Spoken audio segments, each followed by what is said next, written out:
Sir sir ನಿನ್ನೆ ನನ್ನ ಕನಸಿದ್ದಿತ್ತು. ಏನಂತ ಕನಸಿದ್ದಿತ್ತು? ನಾನು ಎಕ್ಸ್ನ ಬೆಲೆ ಕಂಡುಹಿಡಿಯಕ್ಕೆ ಹೋಗಿದ್ದೇನೆ. ಅಲ್ಲಿ ಹಿಂದೆಯಿಂದ ನನಗೊಂದು ನಾಯಲ್ಲಿ ಧ್ವನಿ ಕೇಳಿಸಿತ್ತು. ಏನಂತ ಕನಸಿತ್ತು? ನಾನು ಎಕ್ಸ್ ಅಂತ ಅಂತಿರೋದು. ಅವಾಗ ನಾನು ಎಕ್ಸ್ನ ಬೆಲೆ ಕಂಡುಹಿಡಿಯಕ್ಕೆ ಬಂದೀನಿ ಅಂತ ಹೇಳಿದ್ರಿ.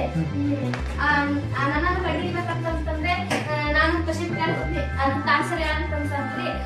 ಕೇಳೋ ಕ್ವಶನ್ ನಾನು ಆನ್ಸರ್ ಹೇಳ್ತೀನಿ ಅಂತಂದ್ರೆ ಅದು ನನಗೆ 5 ಕೂಡಿಸಿದಾಗ 10 ಬರುತ್ತೆ ಅಂತ ಹೇಳ್ತಿ. ಅದಕ್ಕೆ ನಾನು ಆನ್ಸರ್ದಾಗ 5 ಕಳ್ದೇನೆ, ಕಳೆದ 5 ಬಂದ್ರಿ. ನೀನು 5 ಅಂತ ನಾನು ಅಂದೆ.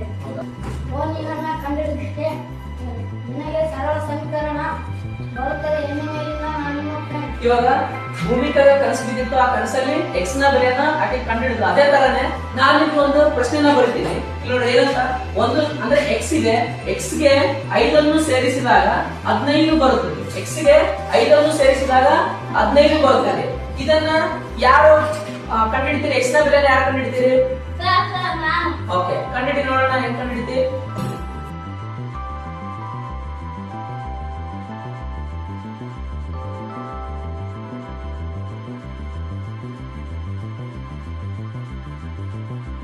ಬಂತು ಎಕ್ಸ್ ಬೆಲೆ?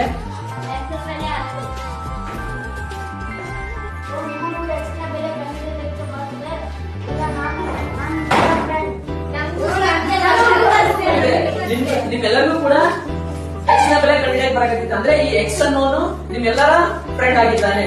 ಇನ್ಮೇಲಿಂದ ನಿಮ್ಗೆ ಎಕ್ಸ್ ಅನ್ನುವ ಭಯ ಇಲ್ಲ. ಓಕೆ.